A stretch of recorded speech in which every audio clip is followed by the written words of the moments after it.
नमस्कार। आज हम पढ़ेंगे स्वर संधि के अंतर्गत यण संधि। क्योंकि प्यारे बच्चों, तुम्हें ज़्यादातर संधि में समस्याएं रहती हैं। उन्हीं समस्याओं के समाधान के लिए आज हम एक बार फिर यण संधि को लेकर उपस्थित हुए हैं। यण संधि स्वर संधि का प्रथम भेद, जिसका सूत्र है पाणिनीय व्याकरण में इको यणचि। इक प्रत्याहार के वर्णों के स्थान पर यण प्रत्याहार के वर्ण हो जाते हैं यदि कोई स्वरवर्ण भिन्न स्वरवर्ण परे हो, अर्थात ई, उ, री और री। इन एक प्रत्याहार में जो वर्ण आते हैं वो ई, उ, री, चार हैं, लेकिन ये ई, उ, री और री वर्ण अपने साथ साथ अपने अन्य सवर्णों का भी बोध कराते हैं। क्योंकि यह ई केवल अपना बोध नहीं अपितु ह्रस्व ये खुद स्वयं है, दीर्घ ई और प्लुत ई। इस प्रकार ह्रस्व, दीर्घ, प्लुत, अनुनासिक, अननुनासिक आदि समस्त भेदों का बोध कराती है। तो इस प्रकार ई के जो 18 भेद हैं, उ के 18 भेद हैं, री के भी 18 भेद हैं और री के 12 भेद हैं। इन सब का ये आप अपने आप में बोध कराते हैं। तो इन एक प्रत्याहार में आने वाले वर्ण ई के स्थान पर य, उ के स्थान पर व, री के स्थान पर र और री के स्थान पर ल आदेश हो जाता है। कब होता है? यदि ये वर्ण पदांत हो। कौन से? ई, उ, री, ली किसी पद के अंत में हो और द्वितीय पद का प्रथम वर्ण कोई भिन्न स्वर हो, अर्थात ई के बाद ई के अतिरिक्त कोई दूसरा स्वरवर्ण हो, उ के पश्चात उ के अतिरिक्त कोई दूसरा स्वरवर्ण हो, री के पश्चात री के अतिरिक्त कोई दूसरा स्वरवर्ण हो और री के पश्चात भी कोई भिन्न स्वरवर्ण हो, तो ही यण संधि होती है। जैसे मति जमा अपि। मति में अंतिम वर्ण है पदांत वर्ण ई और ई के पश्चात स्वरवर्ण है अकार, तो ई से भिन्न है, इसलिए मति प्लस अपि। तो इकार के स्थान पर क्या हो जाएगा? य, चूंकि ई के स्थान पर यह हो जाता है, तो ई के स्थान पर जब यह हो जाएगा तो मत य, ई के स्थान पर यह हुआ, जमा अपि। जब इसका हम संयोग करेंगे, मिला देंगे, तो मत्यपि यह रूप बनता है। इसके अतिरिक्त जब हम उकार उ वर्ण का दृष्टांत लेते हैं तो उसमें उ के स्थान पर होता है वकार। तो मधु जमा अरि। मधु में पदांत वर्ण है उ, पद का उकार के पश्चात जब द्वितीय पद का प्रथम वर्ण है अकार, स्वरवर्ण, और इसलिए उ के स्थान पर भी क्या वर्ण होता है? वकार। तो उ के स्थान पर जब वह करेंगे तो मध, चूंकि उ स्वरवर्ण निकलने के बाद दकार हलंत हो जाएगा, तो मध उ के स्थान पर वह हो जाएगा, तो वह जमा अरि बराबर मध्वरी, यह रूप बनता है। तृतीय उदाहरण के रूप में पितृ जमा उपदेश। पितृ में तकार के नीचे ऋकार है, तो री के स्थान पर वर्ण होता है रकार यदि पीछे कोई भिन्न स्वर वर्ण। तो री के स्थान पश्चात है उकार, तो री के स्थान पर क्या हो जाएगा? रकार। इसलिए पित ऋकार हटने के पश्चात री के स्थान पर हो गया रा, तो पित र जमा उपदेश। जब तीनों का संयोग करेंगे त र उ बराबर त्रु, तो पितृपदेश यह रूप बनता है। इसके अतिरिक्त लृ जमा आकृति।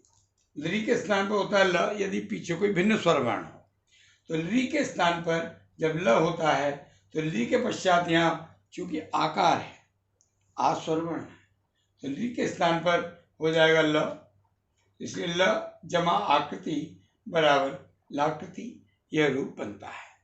इसके अतिरिक्त जो प्रचलित उदाहरण हैं जो प्रायः परीक्षाओं में पूछे जाते हैं, उनमें न्यूनम परीक्षा में आता है न्यूनम, और बच्चा इसको देखते ही घबरा जाता है इसमें क्या संधि होगी।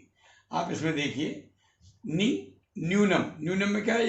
यह किसके स्थान पर होता है? ई के स्थान पर, तो यहाँ हो जाएगा न के साथ ई और पीछे क्या बचेगा? ऊनम, तो नी जमा ऊनम बराबर न्यूनम, यह रूप बनेगा। तो न्यूनम का संधि विच्छेद होगा नी जमा ऊनम। यदि नी जमा ऊनम लिखा आता है तो हम इसका संधि कार्य करेंगे तो न्यूनम ही बनेगा। ई के स्थान पर यह न हलन न य ऊनम बराबर न्यूनम। इसके अतिरिक्त स्वल्पम, स्वल्पम में वकार है। वकार किसके स्थान पर होता है? ऊ के स्थान पर। तो जब स के साथ ऊ जोड़ देंगे तो सु जमा अल्पम, तो ऊ के स्थान पर जब वह करेंगे तो ही स्वल्पम बनेगा। तो सु जमा अल्पम बराबर स्वल्पम। उकार के स्थान पर वकार हो जाता है तो स्वल्पम बनता है। स्वल्पम में जब संधि विच्छेद करेंगे तो सु जमा अल्पम बनता है। इसके अतिरिक्त अब हम आगे और उदाहरण देखते हैं जो मिलते हैं यण संधि के, जो कि परीक्षाओं में भी, प्रतियोगी परीक्षाओं में भी प्रायः पूछे जाते हैं। अब उनके विषय में अब हम थोड़ा सा विचार करेंगे।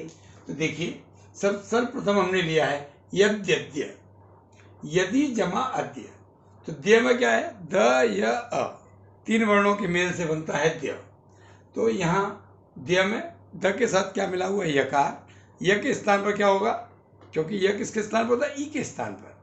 तो यद ई प्लस अद्य, तो यदि प्लस अद्य बराबर यद्यद्य, जो कि परीक्षाओं में प्रायः पूछा जाता है। इत्यूचुः, तो त के साथ क्या जुड़ा हुआ है? यह किसके स्थान पर होता है? इकार के स्थान पर। पीछे क्या रहा? ऊचुः, तो इति, चूंकि इकार के स्थान पर यकार हुआ है तो यकार को जब वापस ई करेंगे, विच्छेद जब हम करेंगे तो इति जमा ऊचुः, यह रूप बनता है। तो इति प्लस ऊचु बराबर इत्यूचुः। इसके अतिरिक्त नद्यत्र, तो नद्य, द्य में क्या मिला हुआ है? द य और अ। तो द य अ जब मिला हुआ है तो द के साथ यकार है। यकार किसके स्थान पर होता है? ई के स्थान पर। तो नदी प्लस अत्र, नद्यत्र, तो नदी, ई को यह हुआ, नदी बना, जमा अत्र, अत्र बना। स्वागतम, स्वागतम शब्द बहुत प्रचलित है, जिसका संधि विच्छेद प्रायः परीक्षा में आता है। सु जमा आगतम, सु वकार के स्थान पर उ और आगतम, विच्छेद करते समय हम उल्टा चलेंगे और संधि करते समय हमें सीधा चलना है। तो ई के स्थान पर य, उ को व, री को र और री को ल होता है। लेकिन जब हम विच्छेद करेंगे तो वह किसके स्थान पर होता है? उ के स्थान पर। तो वह के स्थान पर जब हम वापस सु करेंगे तो सु जमा आगतम, स्वागतम। तन्वीयम, तनु जमा इयम, वकार किसके स्थान पर हुआ? उ के स्थान पर। तो वापस व को उ करेंगे तो तन, व को उ कर दिया, तन उ तनु, और ई यम बराबर तनु इयम, यह रूप बनेगा। तो तनु इयम बराबर तन्वीयम। इसी प्रकार बद्ध्वाज्ञा, परीक्षाओं में हमारा दिमाग बिल्कुल बैठ जाता है कि ये क्या बना है। तो यहाँ देखिए, ध के साथ क्या जुड़ा हुआ? वह किसके स्थान पर हुआ? उ के स्थान पर। तो उ के स्थान पर जब वापस, जब उ के स्थान पर वह हुआ है तो वह के स्थान पर जब उ करेंगे तो बधु जमा आज्ञा, यह रूप बनेगा। बधु जमा आज्ञा बराबर बद्ध्वाज्ञा। मात्र अनुकंपा, ऋकार के जो उदाहरण होते हैं उनमें प्रायः संयुक्त वर्ण त्र वर्ण का प्रयोग किया जाता है, और त्र वर्ण त र अ तीन वर्णों के योग से बनता है। मात्र अनुकंपा, तो त्र में त र अ तीनों मिले हुए हैं, तो अ को अलग कर देंगे तो अनुकंपा शब्द अलग हो जाएगा।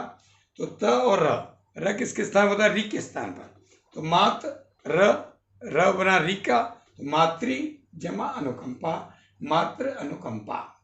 दात्रैश्वर्यम, तो इसमें क्या है? त्रयी, दात र ऐश्वर्यम, ऐश्वर्यम को अलग कर देंगे तो ऐश्वर्यम अलग हो गया, तो क्या बचा? दातर, र किसके स्थान पर हुआ? री के स्थान पर। तो र को री जब हम करेंगे तो तक के साथ रकार दात्री जमा ऐश्वर्यम, यह संधि विच्छेद हो जाता है। धात्रंश, इसी प्रकार त्र में क्या क्या मिला हुआ? त्रम में तर अंग, तो तर अंग, तो त और र को जब अलग करेंगे तो र के स्थान पर ऋकार धात्री जमा अंशः, धात्रंश, यह रूप बनेगा। तो संधि विच्छेद धात्री जमा अंशः और संधि धात्रंश, यह बनती है। पित्रागमनम, पितृ जमा आगमनम, स्वर्ण में बड़ा अजीब सा लगता है, पितृ जमा आगमनम, लेकिन चूंकि पितृ शब्द ही है मूल, त के नीचे ऋकार है, उस ऋ के स्थान पर र होता है, तब पित्रागमनम बनता है। तो जब पित्रा में तर आगमनम, आगमनम अलग कर देंगे तो त्रि तर पितर, तो रि के स्थान पर जब र हुआ है, वापस र को रि करेंगे तो पितृ जमा आगमनम यह रूप बनता है। इसी प्रकार आप हमारी वीडियोस देखते रहिए, अपने ज्ञान का संवर्धन कीजिए। जयतु संस्कृतम, जयतु भारतम।